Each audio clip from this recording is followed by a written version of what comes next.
This large patch of dead stalks from the last year's stinging nettle can very much be used for making rope, but ideally you'd use it for felt making, as the pieces you'll receive from this aren't as long as you'd hope for.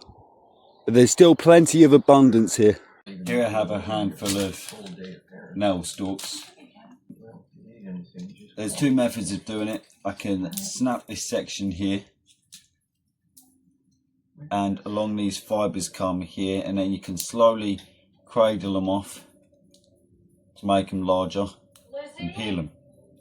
There's one way to do it, but as you saw, when they get this dry, they're very fragile and they crack a lot. So you're only getting very small pieces. So another way to do it would be to get a block of wood, cut it in half, and put grates on there. Now, the reason for doing this is related to another technique, which is where you fluff up the fibres with your hand after you've snapped and processed them. But it works in the same way to remove all of the pith, and all of the fibres will hopefully cling together and you'll catch the majority of them, rather than having to waste most of it because it's all sitting on here.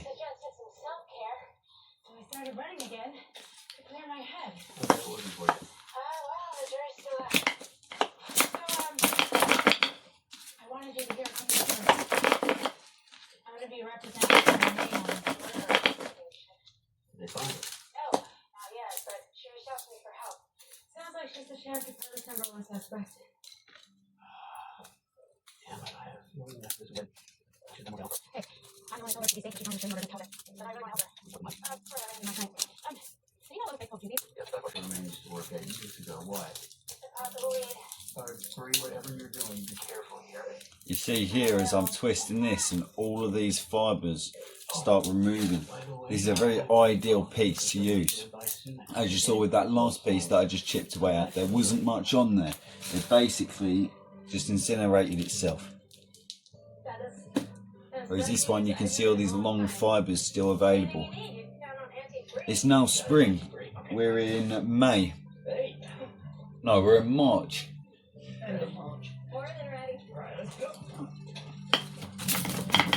So we've got all of the new growth starting to come through. Damn, Brady, you're lieutenant. Right. You wanted to turn it into a motorcycle shop. Yeah, that's right. I got big plans for the place. I was hoping to fix it up right away. Is that going to be a problem? No. The roof might need a little love, but the building's in good shape. All right, good to know. Hey, listen, Lenny. I'm a little tight on cash right now. I was hoping you'd be able to do me a solid. Use last month's rents, large patient, next month's rent aside. No.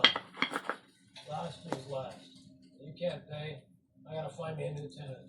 What? Hey, no worries, all right? I'll find the money. All right, thanks. Slow your roll, people. Are we losing the clinic? So I'm going to do a big bunch of them because that's the best way to do it, to get the most out of it. I'm just going to push my foot under there. Ideally your bottom piece would be longer, or I have adapted this to be able to put it in my bench, but right now that's not quite convenient to me. I want to be down low. Just get myself like this, get a little bit of stability in this log.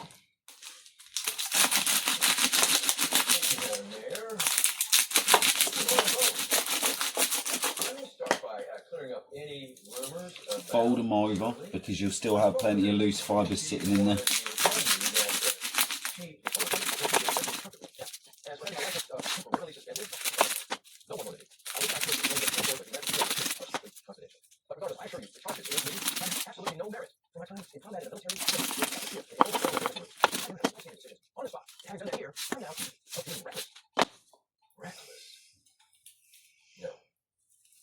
Don't know if you can see all of the fibres mixed in with that. This is a nice little section fluffed up here. Now, I'd like to ask Mel Sheridan to talk you through. You just want to keep working at it until you get a nice ball of fluff. It'll be soft as cotton. I can do 95% of it, and if I can, I can't. I just want you all to know that you will be as well. I'm not all these. She's my boss, all right, and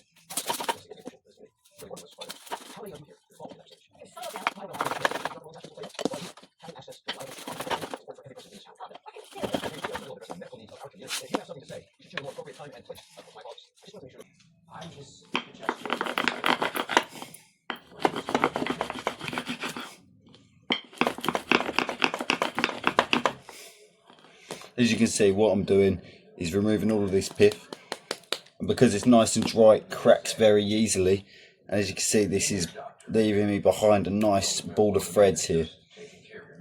So obviously when you're peeling them from the stalk itself, it starts off as a nice thick strip and feels almost barky. As you fluff that up and break that down, it will turn into a very light fibrous material. And as you can see, there's a lot of chunks left in this, but they'll work out within the next minute or so.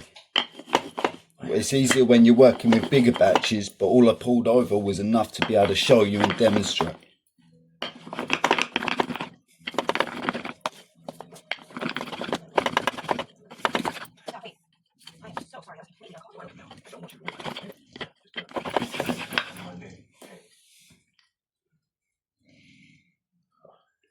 If I was spinning this for rope, this is well overdone.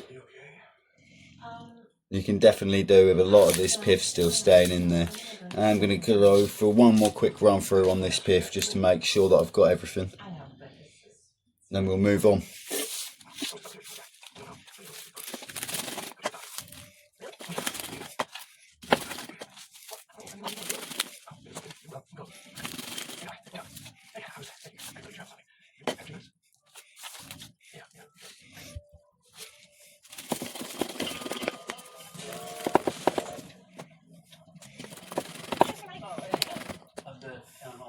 As you can see, I still got plenty of fibres just off that little pile that was left down there.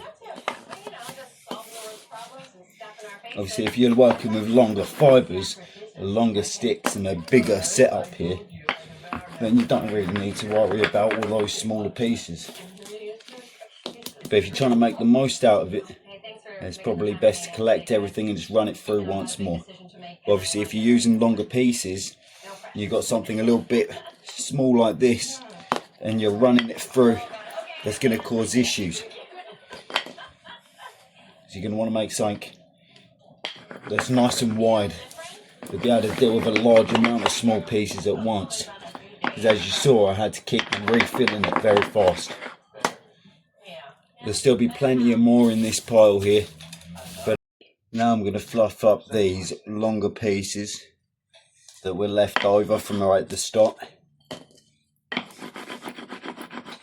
All we're doing is breaking down those longer fibres because they've already been peeled off of the stick, so there's no pith to remove here. It's only needing a little bit of light work.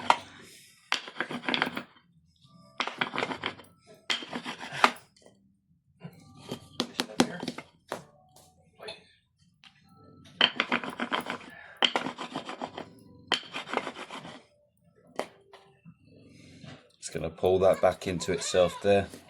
Okay, a hunger cry starts off and goes to a strong rhythmic cry.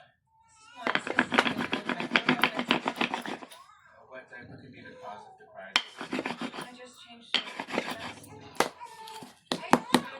I don't want to talk about it. It was a disaster. But I'm not going to bore you. These fibres, being nice and long, are already prepared to be twisted into a cordage. You can use this for making textiles. You can use this for using as just general purpose rope. It's a little bit too refined for a bit of a general purpose rope, but that's a bonus.